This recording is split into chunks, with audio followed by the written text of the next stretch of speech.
Bonjour à tous et merci de me suivre sur cette chaîne. Sous la vidéo, quelques liens pour ceux que cela intéresse. Parlons aujourd'hui de l'arrivée de Mercure dans le signe du Scorpion, arrivée qui se fera le 11 novembre 2020. Ces informations concernant Mercure viennent en complément de tous les horoscopes que je poste sur ma chaîne, et même si cela est très général, il n'en demeure pas moins qu'une grande majorité d'entre nous en ressentiront les effets. Mercure sera dans le Scorpion dès le 11 novembre, et cela jusqu'au 1er décembre.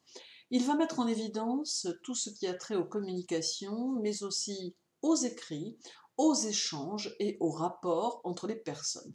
Il va falloir faire preuve de réflexion, de jugement et porter un intérêt tout particulier à notre comportement, puisqu'il aura tendance à générer des modes de réaction chez nos interlocuteurs qui seront en fonction la plupart du temps de nous-mêmes.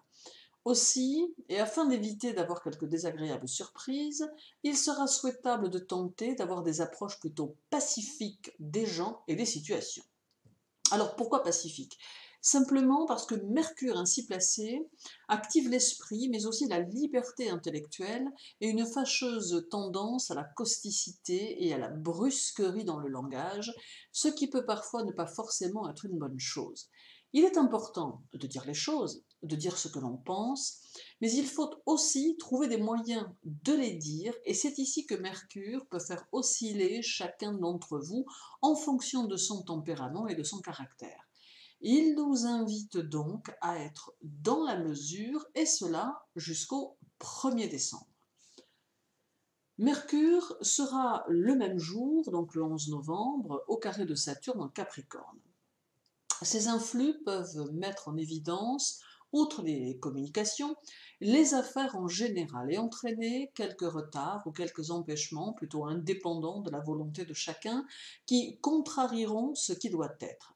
Il sera donc nécessaire de faire preuve de patience et surtout d'adopter une ligne de conduite plutôt stricte avec les affaires que nous serions susceptibles d'avoir à traiter. La journée du 11 n'est d'ailleurs pas favorable pour débuter des affaires, quelles qu'elles soient, et si cela est valable sur le plan individuel, ça l'est aussi sur le plan mondial. Par contre, il est grandement conseillé de terminer ce qui a pu être commencé avant le 11. C'est une journée qui demande beaucoup de réflexion avant de poser des actes, et mondialement, elle demande une grande prudence. Nous aurons aussi ce jour-là la Lune en Vierge qui sera en trigone avec Jupiter, avec Pluton et avec Saturne, tous trois en Capricorne. Tous ces influx peuvent correspondre en astrologie mondiale à des accords qui peuvent être signés entre différents pays entre le 11 novembre et le 1er décembre, ou à des échanges qui peuvent avoir lieu. Sur le plan individuel, la Lune représentant la maison, elle ne peut que confirmer notre situation actuelle avec toutefois des nuances, puisqu'elle amène malgré tout une certaine envie d'utiliser au mieux les circonstances pour évoluer d'une autre manière, s'appuyant sur le temps tout en nous permettant de développer de nouvelles méthodes de travail et de vie. La Lune, c'est aussi le commerce. Il est donc possible de penser que notre structure actuelle, telle que nous la connaissons, sera dans l'obligation d'évoluer, de se transformer, afin d'aller vers une nouvelle façon de gérer le quotidien. Le Capricorne représentant le travail, mais aussi la société, il faut y voir ici un besoin sociétal qui devra à terme se développer avec persévérance, mais aussi avec une certaine lenteur, bien sûr, sens du Capricorne, pour que nous puissions appréhender différemment notre façon de vivre, notre rapport à notre société de consommation. Finalement, tout cela se résume à dire que nous sommes dans une phase de changement, mais aussi d'évolution, et que bien que la situation soit difficile, il nous conduira vers de nouvelles perspectives pour que nous puissions voir notre société se construire d'une autre manière. Aussi, tâchons de ne conserver que les choses qui seront bonnes pour nous. Cela ne veut pas dire qu'il faut occulter les mauvaises choses, mais bien plutôt qu'il ne faut pas canaliser nos énergies dessus, afin de ne pas leur permettre de prendre trop d'ampleur. Pour les scorpions, les vierges, les capricornes, l'arrivée de Mercure en scorpion va favoriser votre intellect afin de lui permettre d'être plus performant. Cela vous aidera à concevoir, à créer, à réfléchir, mais aussi à écrire et à innover, tant vous aurez de multiples idées pour valoriser votre travail. Ces influx sont de bon augure pour vous. Toutefois, attention de rester dans la mesure, notamment pour les scorpions et les vierges.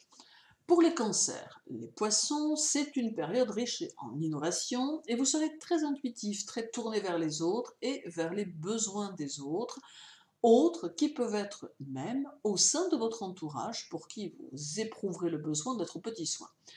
D'autre part, cette phase de Mercure vous conseille de vous consacrer à vos activités avec soin, car les influx peuvent vous permettre de trouver la bonne personne au bon moment pour réaliser vos objectifs. Pour les béliers, les sagittaires, les verseaux et les balances, c'est une période qui peut être importante puisqu'elle vous demande d'aller jusqu'au bout de vos idées, de vos engagements. Il est évident que la période étant particulière, certaines choses ne pourront qu'être retardées. Néanmoins, il ne faut pas cesser d'explorer vos nouvelles idées ou vos nouveaux projets, car il s'agit juste ici d'un retard induit par Saturne et par la main en Capricorne, mais nullement d'un arrêt des choses. Pour les taureaux, les gémeaux et les lions, c'est peut-être pour vous une phase de ralentissement due aux événements en cours, mais ce n'est pas pour autant qu'il faut renoncer à vos objectifs, quels qu'ils soient. Vous fonctionnerez peut-être sur vos réserves nerveuses, donc quelques petits moments de mauvaise humeur qu'il vous faudra gérer au mieux, car la période n'est propice ni aux impulsions ni aux écarts, alors mieux vaut s'en souvenir. En somme, Mercure sera de bon augure sur le plan individuel, même s'il nous prévient que nous devons trouver le moyen de nous adapter aux circonstances et nous adapter aux différentes étapes qui nous attendent.